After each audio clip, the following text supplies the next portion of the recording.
Apologies for the delay in start. I don't know why, but it's taken us nearly an hour and a half to get from Whittam to here tonight. Google says there's no hold-ups, but there was. But anyway, we're all here now. My name's Councillor Paul Heath, and I'm Chairman of the committee. We will now go through a few items of housekeeping before we proceed with the main business of the meeting. We're not expecting a fire alarm this evening, but should one sound, please can members use the exit at the rear of the chamber and assemble in the car park. Also, please can you make sure that your phones and devices are switched to silent. If members do wish to speak during our debates this evening, please can you indicate by raising your hand, and I will come to you at the appropriate time. Also, can I remind everyone to use their microphone when speaking and to switch them off once they have finished. Can I also remind you that this evening's meeting is being webcasted. And now we move on to the main business of the evening. Item number 1, apologies for absence, please, Jessica. Thank you, Chairman. We have apologies this evening from Councillor Ramage, Councillor Bond and Councillor Ethan Williams, and that's everyone. Thank you. Yep, thank you. Item number 2 is the declaration of interest. Do members have any disclosable pecuniary interest, other pecuniary interest or non-pecuniary interest that they wish to declare this evening? Please state the item and the nature of your interest. Okay. And then moving on to item number 3 is the minutes of the previous meeting, the meeting held on the 31st of July. Please, can I have an indication? Councillor Holland. I propose we accept those minutes. Thank you. Second, please. Thank you, Councillor. Yes. Anything else? All in favour, please. Thank you. That's good.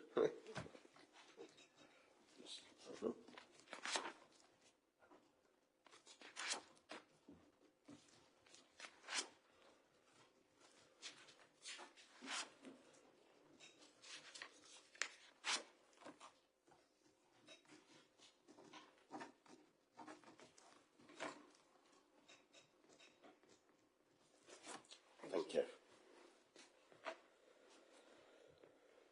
Right, moving on to the next item of business, which is item number 4, public question time. We have no members of the public present, so we shall move on to number 5, which is to receive the 2022-23 annual report of the Braintree District Community Safety Partnership. The report is set out on pages 5 to 20 and Appendix 1 of the agenda. In attendance with us this evening, we have Tracy Perry, Community Services Manager at the Council, and Councillor Mary Cunningham in her capacity as Cabinet Member for Stronger Communities. I'd like to take this opportunity to welcome you both this evening. Thank you. For the benefit of our newest members, I will shortly ask Tracy to introduce herself and present her report. I will then invite members to ask their questions of Tracy and Councillor Cunningham following the report if they are both happy with this approach. Thank you. Tracy, please can I ask you to present your report? Thank you. Good evening, members. So the purpose of the report is just to provide an overview of the Braintree District Community Safety Partnership for 2022-23. Community safety partnerships are statutory bodies. We have to have a community safety partnership in each local authority area under the Crime and Reduction Act, Disorder Act, of 1998. So the partnership in Braintree, there are statutory partners, so the local authority, Essex Police, Essex Fire and Rescue Service, National Probation Service, the Mid and South Essex ICS, so the Integrated Care System. So there are statutory partners. And then we're quite fortunate in Braintree that we also have Essex County Council as one of our partners, both from the partnership lead from Children and Young People Services and through secondary school education. Community 360, who are our local community and voluntary services, and Eastlight Community Homes. The purpose of community safety partnerships is to work together to protect local communities from crime and help people to feel safer. And whilst I'm here presenting this report tonight, we are only one of the statutory bodies, but predominantly, nationally, local authorities do take the lead on community safety partnerships. So it's not a Braintree District Council partnership, it is a wider partnership. All CSPs have a statutory requirement to carry out an annual strategic assessment. So this is where we gather a variety of data sources, so from Essex Police, from domestic abuse services, from drug and alcohol services, the fire service, and all that data is analysed, and then we carry out a risk matrix to look at what our priorities should be moving forward. In 2022-23, we had 5 priorities: protect the vulnerable, promote healthy relationships, keep safe online, build community resilience, and promote safety in our communities. And for some members that have heard me speak before, we've tried to keep these quite broad, because there are, previously we've had very singular themes like domestic abuse, and actually we felt as a partnership they needed to be broadened so that, excuse me, they could encompass a wider variety of things. So throughout last year, a number of projects were delivered, and as I say, these are delivered by various different partners. So child exploitation. So we have a scheme in the district called Spot It, Stop It, and it has won awards previously. And basically what it is to raise awareness and educate local businesses, sports clubs and voluntary organisations about the issues around child exploitation.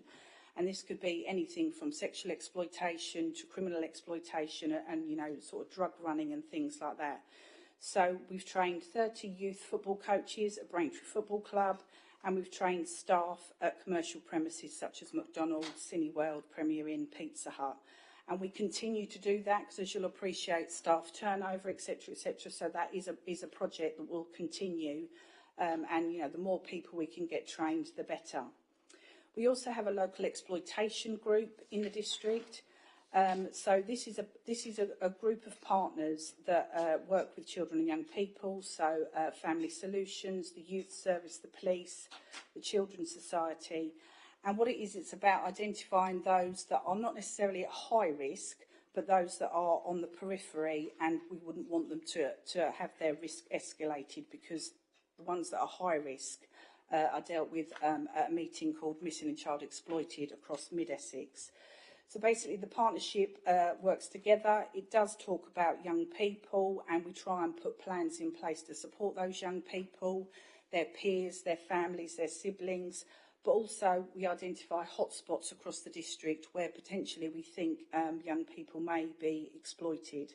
So it could be transport hubs, parks, places like that. From a school's point of view, there are various partners that go into schools and do inputs, and the fire service are one of our key partners that do that. They've delivered in 22-23 117 educational inputs into schools, and that's both primary and secondary, around a whole range of themes. So anything from cybercrime to the fireworks and Halloween time of year, gangs awareness, hate crime, healthy relationships. But from a fire service point of view, they also carry out safe and well visits, and this is where they'll go into people's homes and carry out personal safety advice, fix smoke alarms, fire alarms, but also signpost residents to other support. We also did a theatre production in secondary schools. Theatre can be a really powerful way of getting messages over to children and young people. So we had an organisation called Alter Ego, and they went into the secondary schools across the district and engaged with 600 young people, and it was around healthy relationships, consent and exploitation. And it's quite interactive, and it means that, the young people can ask questions, but they set a scenario, and you can really see sort of pennies drop and young people seeing, that actually, that sort of happened to me, it might not have happened to me. And what we try and do is do something like that every year with the secondary schools as well. And we have a really good relationship with our secondary schools through the Behaviour and Attendance Partnership. Domestic abuse, it's still an issue for the district. Figures are pretty much staying the same, if not increasing somewhat. So there was an initiative called the J9 Initiative, and we commissioned Safer Place to deliver J9 training. We did a couple of sessions last year. We did one hosted by Witham Town Council, and then we've done others where we've had representatives from GP surgeries, veterinary practices, opticians, dental practices. And a lot of people have asked me, well, why would they want to come on those types of courses? But actually, domestic abuse doesn't necessarily have to be person on person. It could be the perpetrator harming the pet as a way of abusing that individual. And what happens with that training is anybody that attends can then display the J9 logo. So if it's an optician's or a vet's, they can put the J9 logo in their window, and anybody that may be affected by domestic abuse can go into that organisation, and those staff will be able to talk to them and potentially signpost them. Excuse me. We also delivered, or Next Chapter, who is our domestic abuse charity, delivered a child-to-parent violence and abuse course. It became quite apparent from some of our meetings, from Essex Police and from organisations such as Family Solutions, that there was an increase in children abusing their parents, and some quite horrific stories, to be honest. So Next Chapter delivered a course, and what it did was to work with the parents around setting boundaries and how to manage behaviour, but also worked with the child that was the abuser and to try and delve with them as to why they may be behaving in the way that they were, and sort of coping mechanisms and things like that, but also the siblings. So it was a pilot. It was successful. I would say it was quite difficult to get the parents and the children to engage sometimes, but those that did found it really, really beneficial. And we've been in discussions again about running a similar course this year. One of the other projects that we've run, and with the funding from the CSP, all CSPs get funding from the Police, Fire and Crime Commissioner for Essex. We as a district get just over £17,000. But we were fortunate enough last year to be able to get some money from the Home Office for a Safer Streets project. So this was money on top of our annual budget, and we got £297,000. And this is a Home Office initiative which focuses on violence against women and girls. So you may have heard VORG as a term, but also around antisocial behaviour and neighbourhood crime.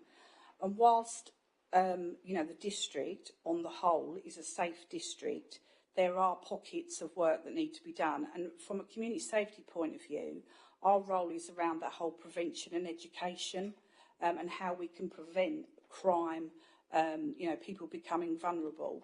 So we were fortunate to get that funding, and the interventions delivered in the first year. We did a survey online and face-to-face about people's fear of crime, how their perception of safety, and we're going to go out again in October to see whether that's changed from some of the interventions that have gone in. Essex Police have done a lot of work with the pubs and deployed the knife arch, so that people going in and out of the pubs can be stopped and searched. We've promoted Neighbourhood Watch. We've carried out extra antisocial behaviour patrols. We've done property marking events in secondary schools. And then CARA, which is an organisation that deals with those that have been sexually abused or raped, have provided 414 one-to-one sessions and therapy sessions as well for women and girls. And bear in mind, that is just in Witham. So you can imagine it is quite a big issue. We've also launched Dog Watch. Witham Town Council are installing some further CCTV, and we've improved signage. And Fusion have been delivering a lot of youth diversionary projects in schools and during the summer holidays. So it's been really, really beneficial. And as I say, it's really nice that we've been able to attract further funding, because, as you will imagine, where you've got areas across the county that have got higher crime rates, that the funding often goes there rather than anywhere else. So we were really pleased about that. There's a lot of work going on around violence and vulnerability. The serious violence duty came into effect in December last year, and that is being worked on a county-wide basis. But it will allow us to share information about serious violence crime.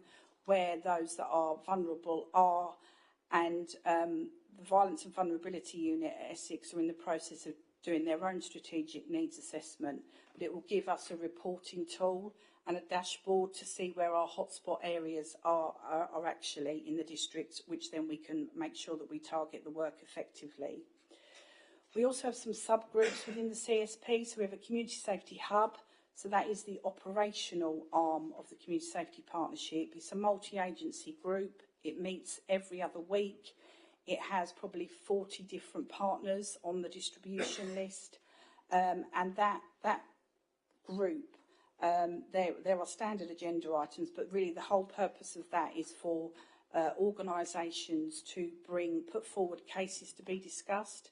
That may be an individual who they're concerned is causing antisocial behaviour or a victim of antisocial behaviour. It may be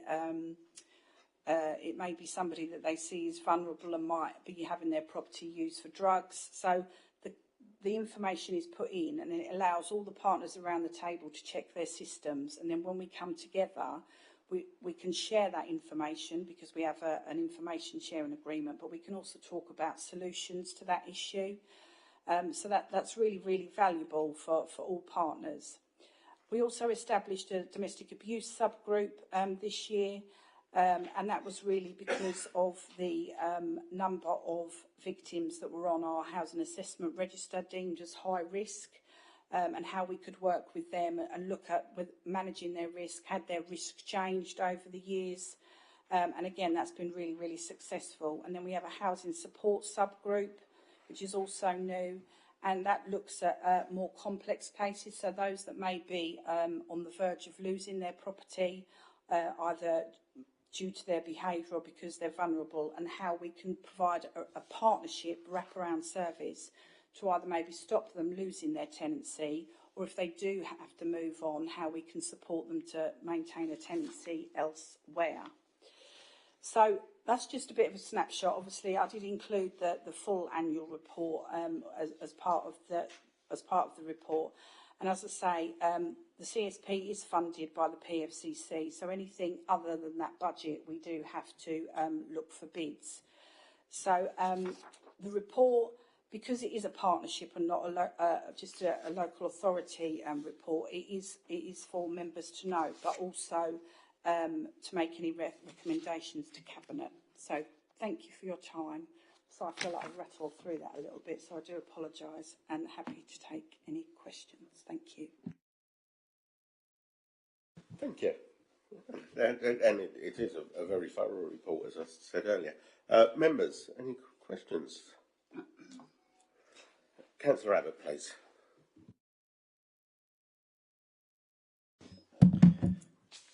Yeah, I was going to ask the question about can we make any recommendations, because at the end it said there's no actions possible, so I think an action is possible.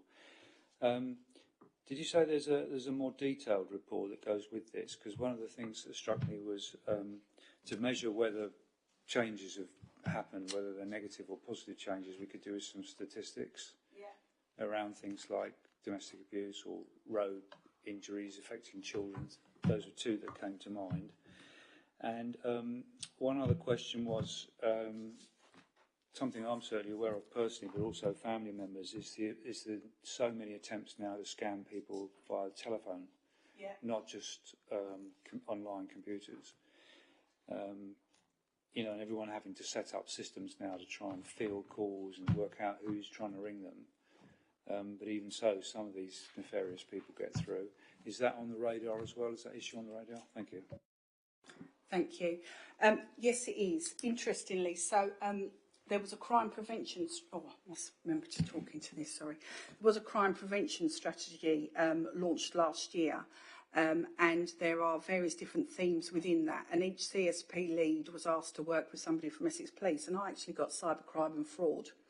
So I've met with colleagues quite recently, and actually it was a data set that CSPs weren't getting, so we didn't know what the problem was. Probably 2 weeks ago, we got that data set, and I was astonished at the amount of frauds and scams that there are. So we've now got that data so we can see what is going on. So I think as we go into our planning for, because we start our strategic assessment and planning, what month are we in? October. So next month we'll start looking at our priorities for 2024-25. And I think that is going to feature, because I agree it is an issue. But I will say Essex Police have done an awful lot of work around frauds and scams. We've done a lot of work, particularly in supported housing schemes and out in our communities. So it wasn't something that we had the data for previously, but you're right, we have got that data now, and it is something we're going to be looking at.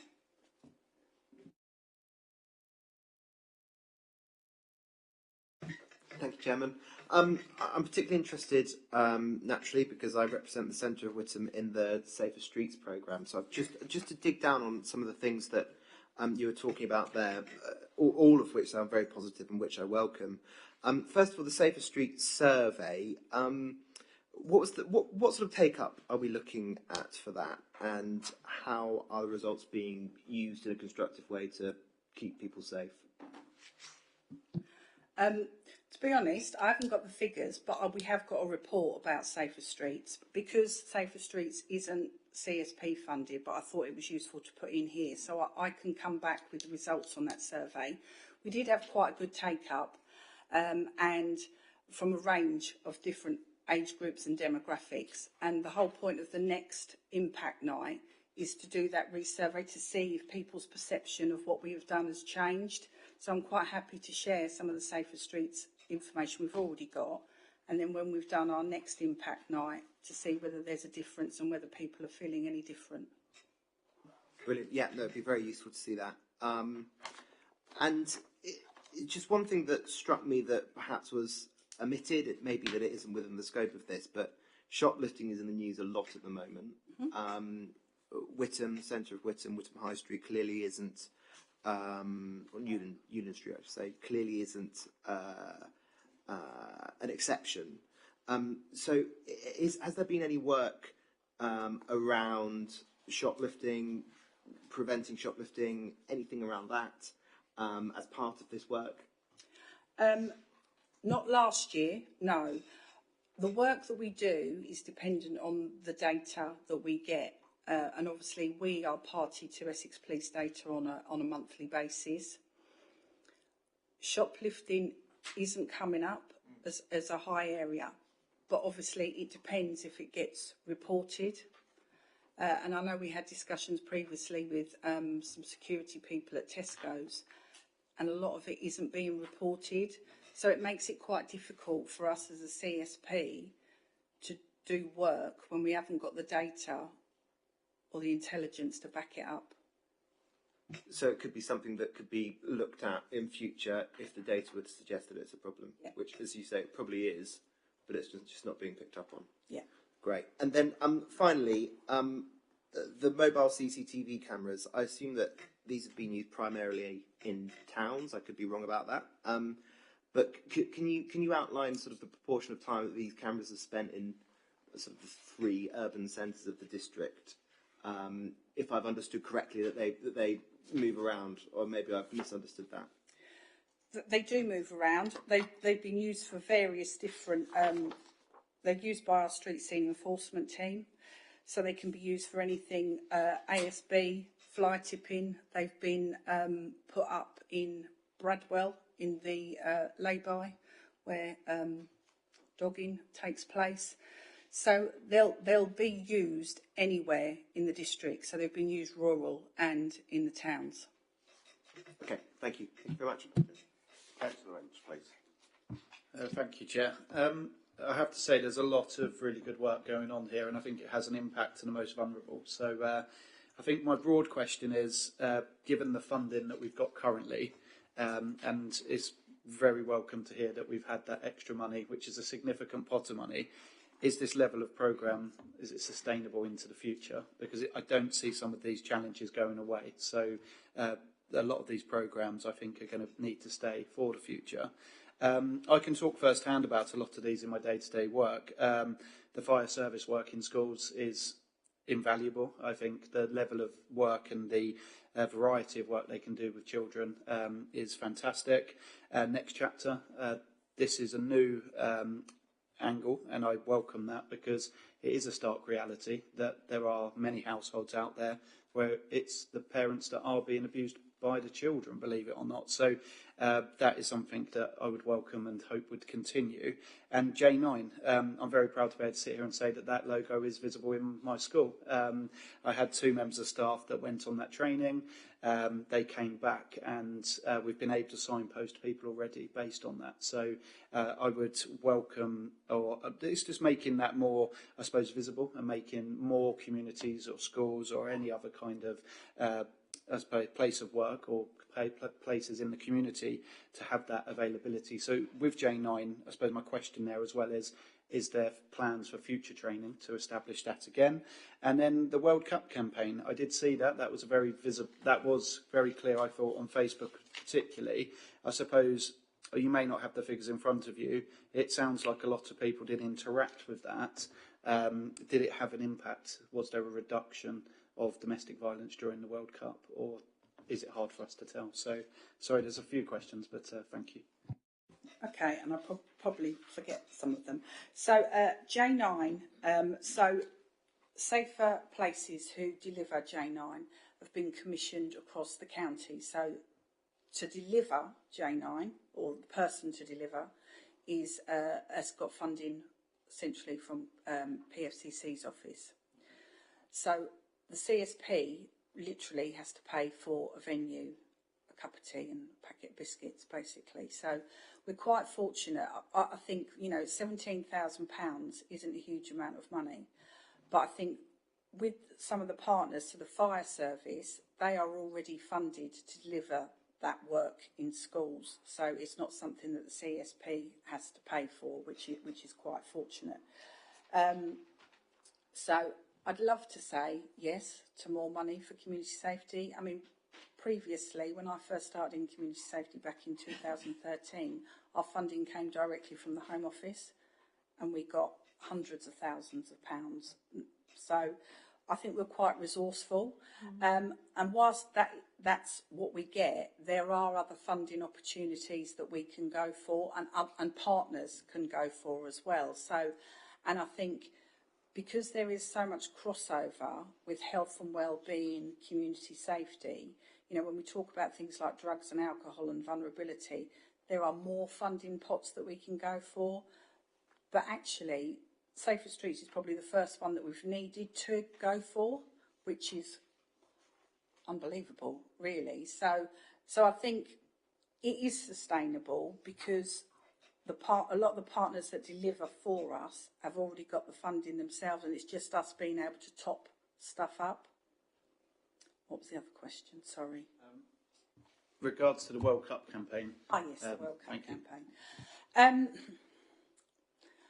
The reason why we did the World Cup campaign is because the data shows that incidences of domestic abuse go up during the World Cup campaign. So after last year, they did see a small spike. I can't remember the figure off the top of my head, but they did, and we've got it somewhere. But I think because we've done that campaign, we did it as part of the Euros the first time, and then we did it as the World Cup campaign. I think people are becoming more aware of domestic abuse and reporting it. So it's hard to measure the impact, because I think if somebody's already a victim of domestic abuse, they're already, I know this is going to sound really crass, a figure. But if they're new victims of domestic, so if they've never been a victim of domestic abuse and it occurred during that World Cup period, then that's when potentially you would see it. So the data is quite hard to analyse. And when people go, or when the police go out to an incident of domestic abuse, it's graded, the risk is graded as standard, medium or high. And again, each incident can have a different grading. So the figures are quite hard to look at. Sorry.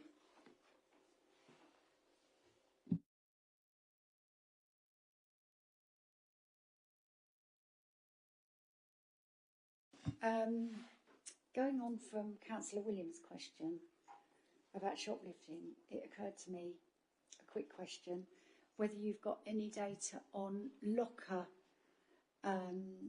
thefts in our gyms.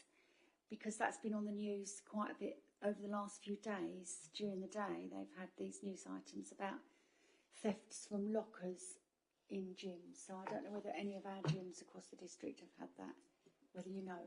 I'm not aware of it, no. No, okay, thank you. Councillor Yeah. Yeah, just a couple of questions. First of all, I was just interested the priorities. Do they change each year, or will they remain the same? Yeah, so we do the strategic assessment, and then we normally hold a workshop with a range of partners. So that data is presented, but we also take into account anecdotal information and what people are seeing on the ground. You know, people like Family Solutions, Social Care, they're the people that are working with children, young people and families.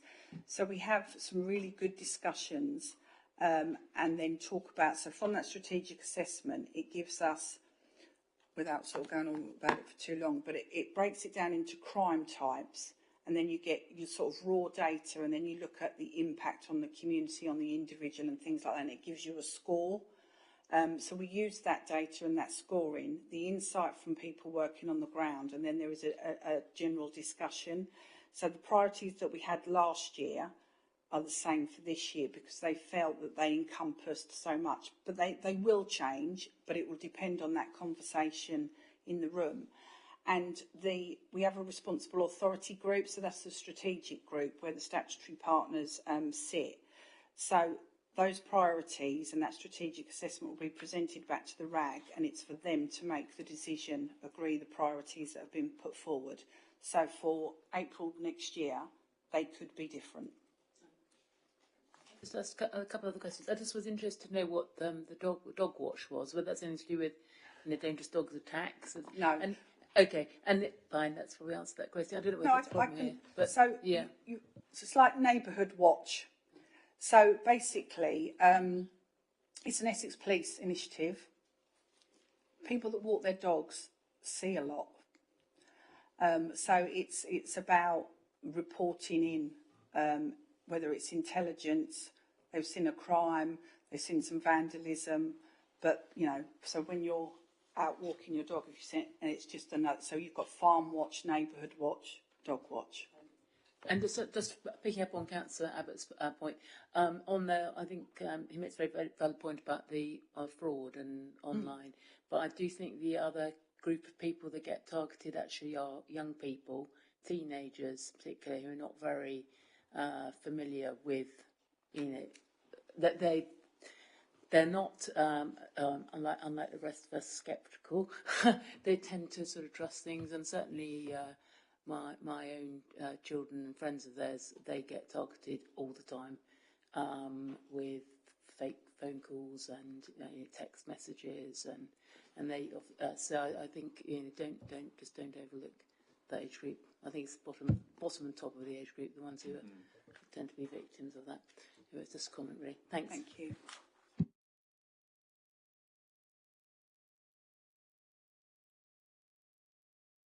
Tracy, sorry, trying to get my thingy working.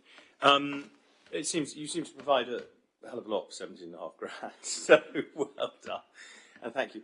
And obviously, a lot of the partners involved are paying for their stuff. I just wanted to talk about the domestic abuse thing and the J9 thing because my wife is a health visitor and she sees a lot of domestic abuse after Christmas and after New Year and sort of any kind of a thing. And I may be being incredibly old-fashioned and silly, but I found the Cross of St George being part of the poster quite shocking, actually. There's our national flag, and there's a Cross of St George, half of which is a black eye, if you see what I mean. And I just wanted to note that, because I was saddened that our national flag was beamed onto the face of a poor woman who'd had her face punched in. And I don't think it had anything to do, and the implication that it's patriotism that's half the problem, when I think it's horrible men getting excited about a nasty occasion, just as they get excited about other matches and other contest. And I just didn't want to let that pass because I think, you know, we sort of wave these sort of things through, and I found it quite shocking. But well done. But I didn't like that poster, and I'd rather it didn't happen again. Thank you. Thank you, Chairman. If I can go through three questions separately. You present data inside this report, and sometimes we see things like the education team delivered a total of 117 educational inputs.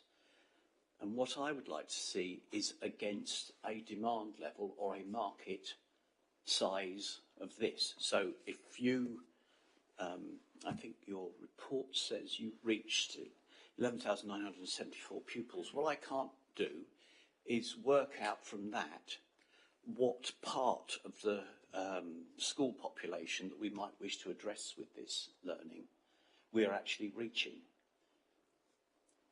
And the reason I'm asking this is not because that there's no inferred criticism in this. We have to prioritise how we spend our money, work out what's worth spending money on, and work out how much it will cost to deliver the outcome we seek. And unless we understand what the cost to completely address a particular issue would be, how can we work out on what level to fund it? We don't want to be saying, okay, we realise this is a problem and we're going to address it on a 10% level. That doesn't sound good to me. We need to know what the total size of the problem is. Okay, so I think you're referring there to the fire service input into schools, aren't you? Yes, but it applies to anything. Yeah. So with the schools, for example, it is around that early intervention and prevention and giving information and raising awareness. So with a lot of the education programmes, they are offered to all schools, and it's about those schools whether they wish to take it up or not.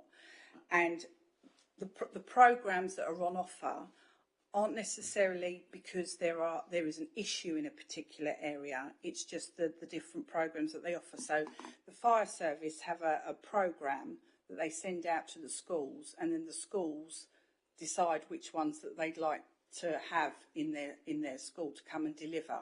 So we can ask the fire service the question. Obviously, this is not my data, this is fire service data, so it's something we can feed back to the fire service and ask for more information about. My point in all of this is that we might, if only 10% of the schools, for the sake of argument, are actually taking up something like this, we might want to invest in better marketing, more effective marketing to get greater take-up if we think it's really important. But we can't, I'm not seeing how we can judge, based on this report, what level of investment is appropriate, what additional strategies by way of marketing the programme might be appropriate. And therefore I struggle to work out in this particular issue, what could I say, even propose as a recommendation to Cabinet that might improve the outcomes, which are the most important thing here, and getting those right. J9, utterly laudable. I'm totally supportive of it. I'd never heard of it. And I live in this district and have done for decades. Is there an argument for creating greater awareness of this? Because I do think it's an important issue, and I'll come clean. I live right out in the sticks, up near those crazy people, the other side of the River Stour. So, so you know,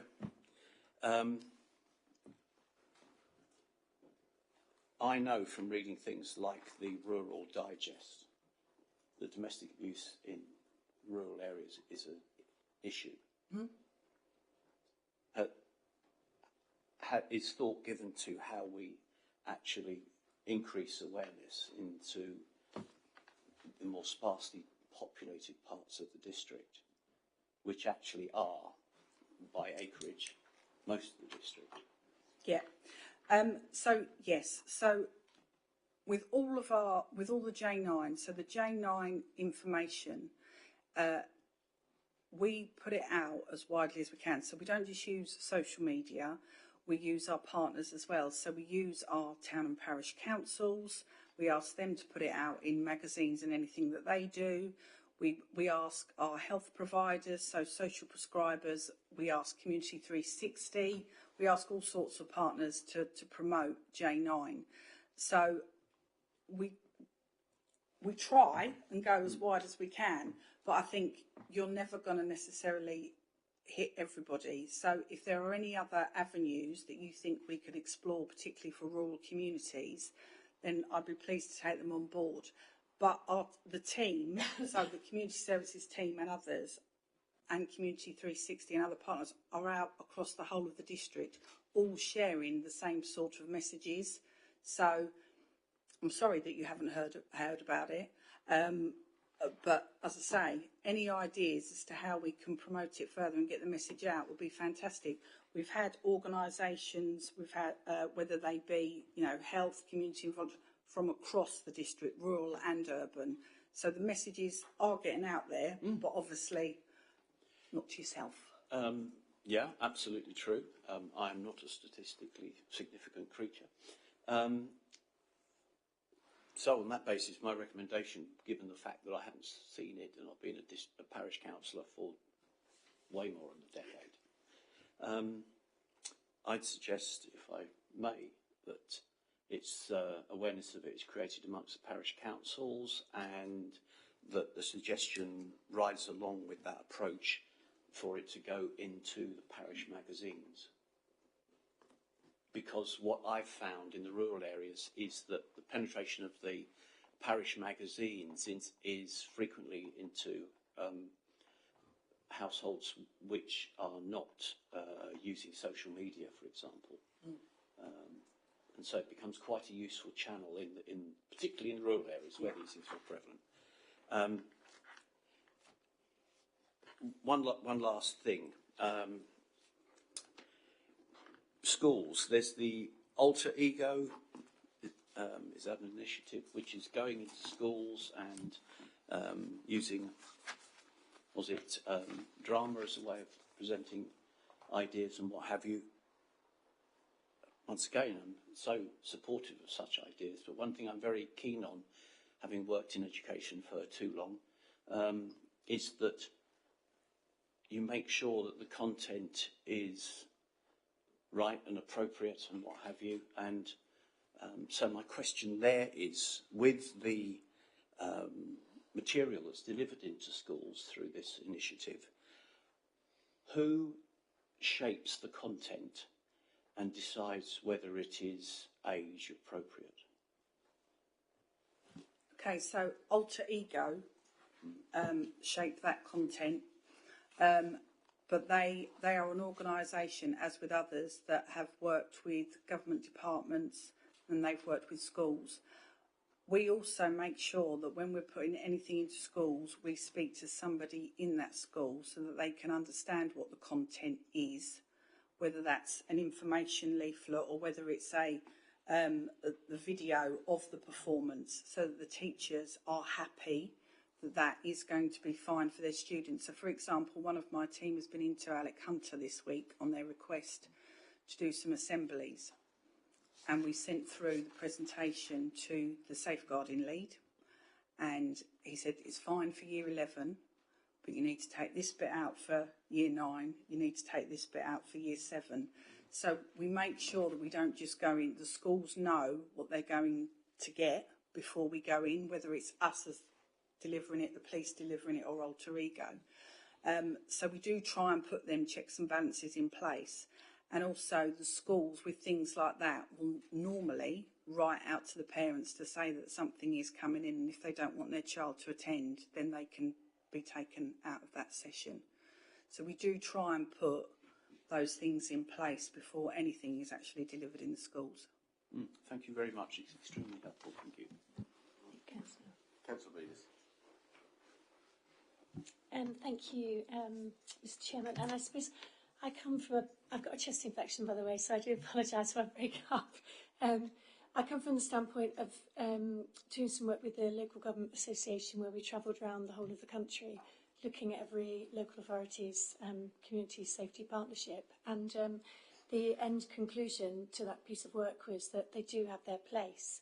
And I think listening to Tracy's presentation this evening, I think that's really reaffirming, actually, and it's really helpful presentation. And actually, the supporting papers and your presentation this evening in no way does justice to all the work that I know you do. So it's just an amazing thing. And I guess, the key word in all of this is partnership. It's not just down to one single unit. And it's almost really like I was saying to my colleague to my right, almost a little bit like the old kind of local strategic partnership where all of the partners come together to kind of tackle a problem in an area, and that's what we're seeing here. 17,000, I remember those bids initially going into the department of the Police, Fire and Crime Commissioner, and, it's nothing really, but in the grand scheme of things, it's something, and I think we always need to sort of pitch for more. The 297 actually is great, and, it's a shame that we can't get more of that out of the Home Office. But, it'd be nice if we could look at other projects in the future, and I'm sure that we can. But again, it goes back to the partnership picking up this stuff now, doesn't it, and making it sustainable. I was really interested in the dashboard and the hotspots. I think that would be really useful for all of the district, actually, because we've heard a bit about Whittam. And if I was to kind of pick up any area in our district as a long-standing district councillor, it's actually Housestead. Housestead is the part of the district that worries me more than anything in terms of young people and drugs. And I know I can say that because I meet the police regularly and they say to me, Jo, we don't know what we're going to do about it. Mm-hmm. So it really does concern me, actually. I'm sure if the Housestead members were here tonight, they would have something to say on it as well. And I'm not speaking out of turn. We do understand there are issues, and I know you do as well, Tracy. The old and the vulnerable, I think it's a really good point, and it really worries me about the amount of cyber security.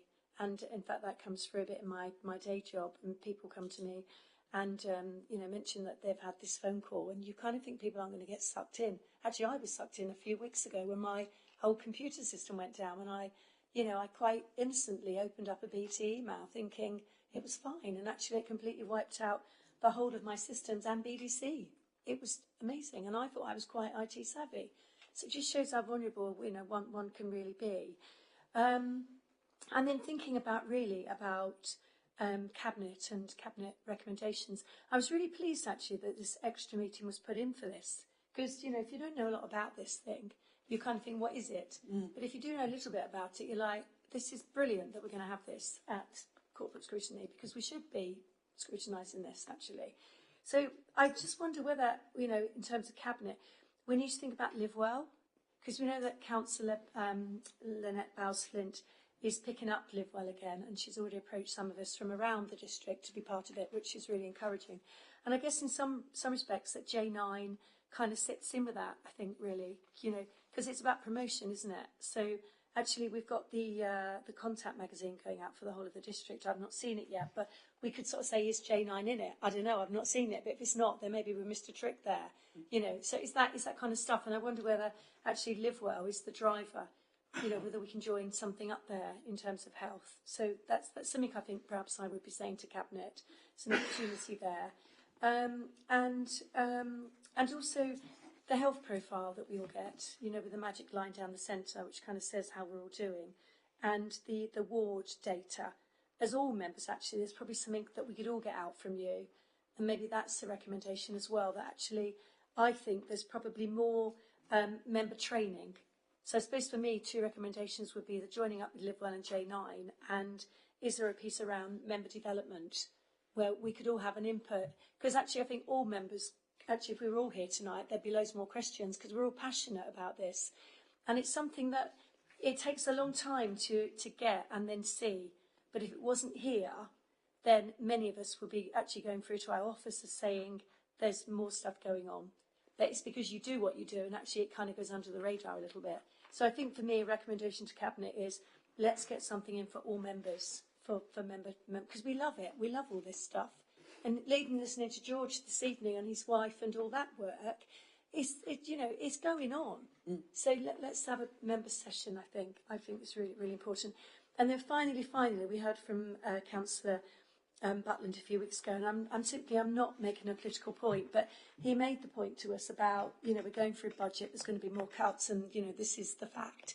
And actually, we know it's not just about the 17,000 for your department, there is a budget for your department, and one would hope we're not going to see any cuts, because as soon as we start cutting away at this stuff, we get problems. And I'm sure Councillor Cunningham's got all of that under her radar as we're looking at the budget process. But, really well presented as usual. Thank you very much, but more of it, please. Thank you. Thank you. Councillor Taylor. Yes, I do echo what Joe has said. As a new person to the committee, I read this and it's really interesting. But for me, as James just said, I just feel I just need a little bit more behind it. So I'm talking to you now, and you've got all the answers, and it's great. But if there could be a bit more statistics for someone like me who actually does like the figures, it would just bring it more to life for me. So that's all I would say. And I would feel I could contribute a bit more, to be fair. Yeah. I believe we've got a members' development session in the schedule around community safety and the PFCC. I think it's beginning of December. Yeah, so we have got that. If I may check, just we talk about Housestead and Safer Street. We have actually got a bid in at the moment to the Home Office for Safer Streets Housestead. Oh, that's great. But we haven't had an answer yet. Okay. So we're keeping everything crossed at the moment. Because for the reasons that you have mentioned, so and Housestead Town Council are fully on board with it as well. So hopefully we'll have another £300,000 to spend on Housestead. I was going to say, you've said it for me, and I Oh, think it's sorry. a similar amount to Witham. It's a sizable sum. That's it. I can actually give a little bit of detail on the Witham one because we spent most of the money last week. Last Monday, the CCTV tenders went out and have successfully come back, and hopefully that they should be in situ either just before or just after Christmas. The people have told us on the new cameras. Part of the Safer Streets money was allocated because at last year's annual town meeting, the secondary school children actually told us that once the nights start to darken, that they feel a bit unsafe walking home at 3-4 o'clock in the afternoon.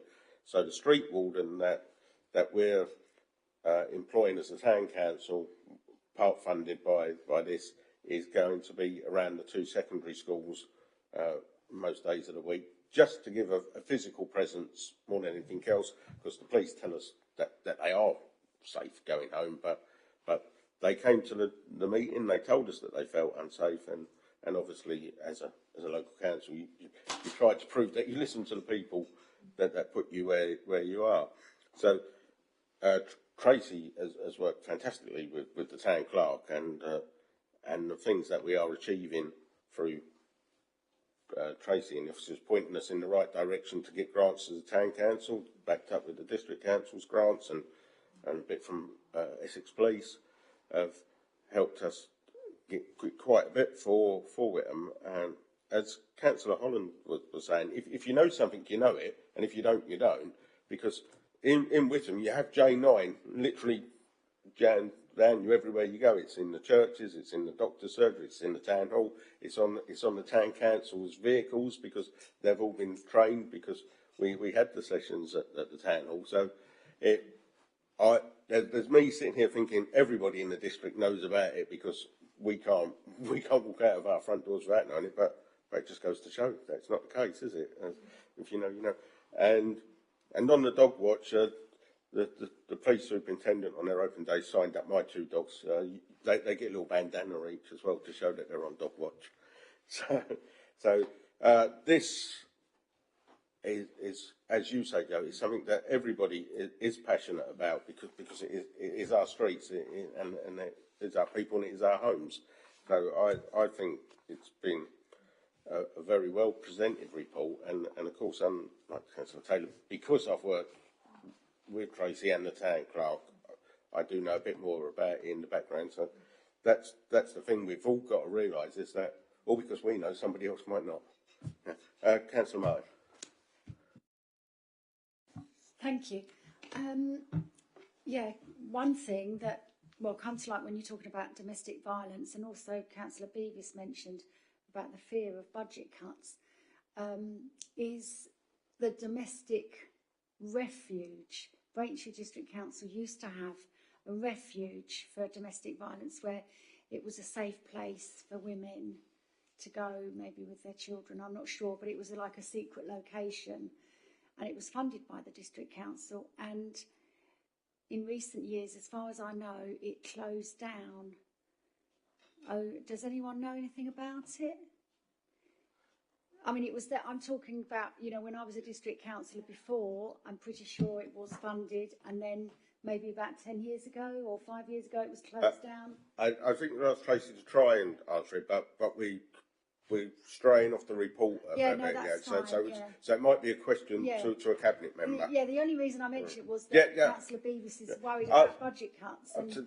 Tonight is going to raise more questions than it does answers, without a doubt. That's fine.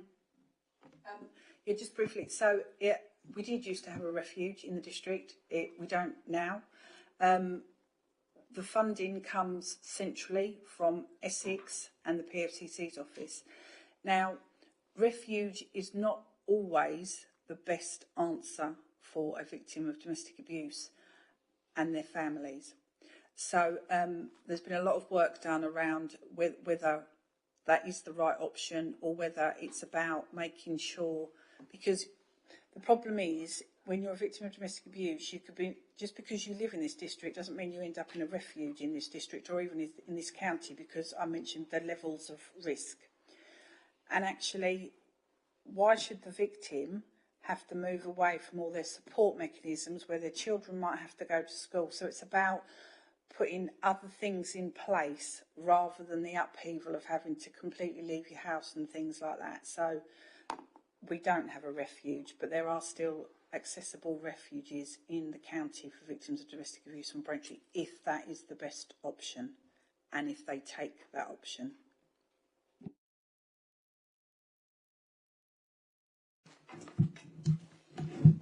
Thank you. Just two final questions that popped into my head. First of all, and I think you touched on this briefly, evaluation and gaining an understanding of how successful some of these initiatives have been. Can you just talk me through what the process is and when we might be able to have that information? Yeah, so depending on the partner, because it's down to the partner who delivers it to do their own evaluations. So there are reports, for example, from the fire service that we have access to.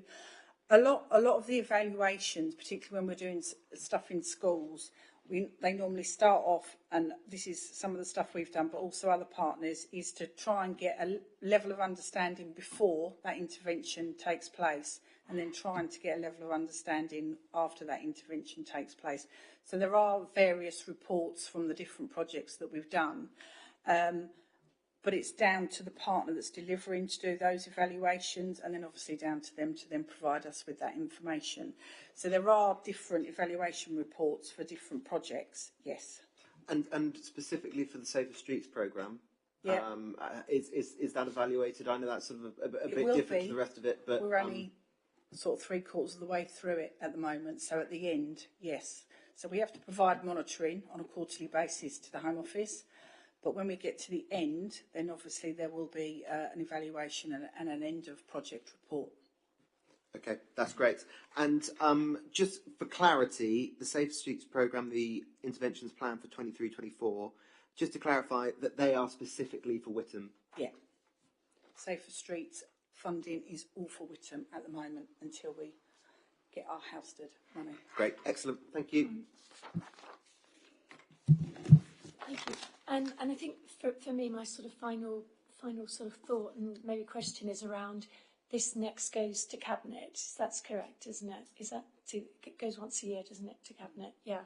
So, and one would hope that in terms of our committee, we're not just going to note the report. It would be nice for us to, to make some recommendations. I think the J9 has come up quite a bit.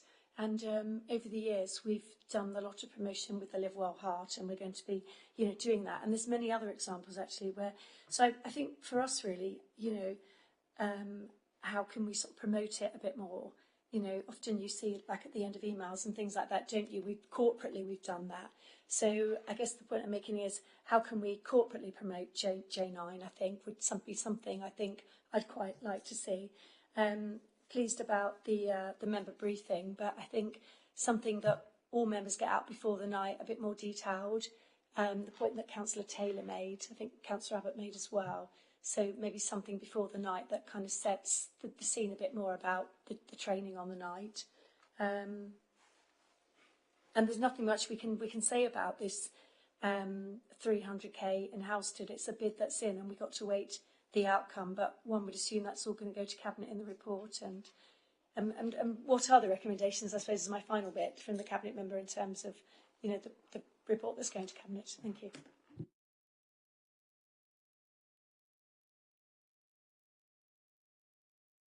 What are my recommendations? Yes. Well, I'm going to take back what you have said. I mean, I have, just for clarity, the last administration, I chaired the partnership group, and this report came every year. So I know how passionate Tracy is. It was Tracy that brought it every year. I know how passionate Tracy is. There's been a lot of very interesting questions tonight, and I agree J9 has come up wholly. I mean, I do have just one slight hesitation about it. I think you have to be very careful where you do send it. I mean, that's something I think I need to talk to officers who've got experience on that, because it is quite a delicate subject. I agree it needs to be out there. We need to know about it, but it's the right people that need to know about it.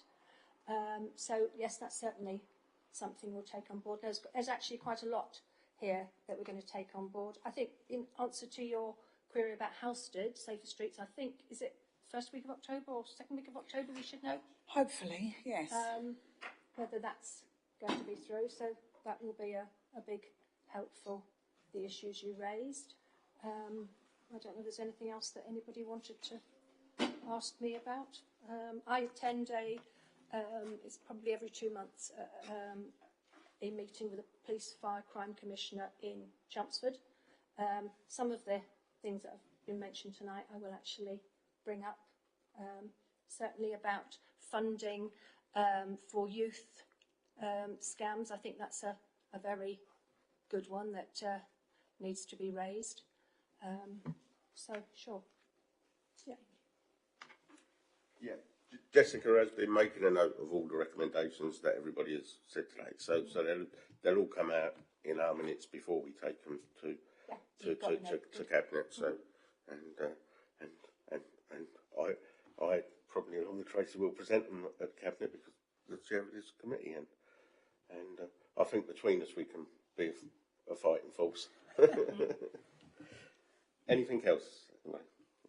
All right. Right, thank you. So could I have a proposer that we move the recommendations that have been mentioned? Right, lots of proposer and a seconder. All those in favour, please. Thank you. That is unanimous. Anything else you wanted to add before we close? No, I don't think so. So just thank you for the invitation to join the meeting. Thank you. Anything? No, thank you. No, well, thank you both very much for coming, and thank you especially, Tracy, for your report. We have no urgent business this evening, so this concludes our business for the night. Our next scheduled meeting is the 22nd of November, and that'll be the start of the budget one, so that might not be quite as friendly as tonight, but there we go. But because it is the budget, which is obviously a very important meeting, there is a training session on the 9th of November. If everybody could do their best to get onto that, that's online. Yes. Yeah. That is an online meeting. But if everybody could do their best to attend that, I think that will make our life a bit easier on the 22nd. So I therefore close the meeting at 8:29. Thank everybody for their attendance and sorry for making it a 15-minute delayed start. Thank you very much, everybody.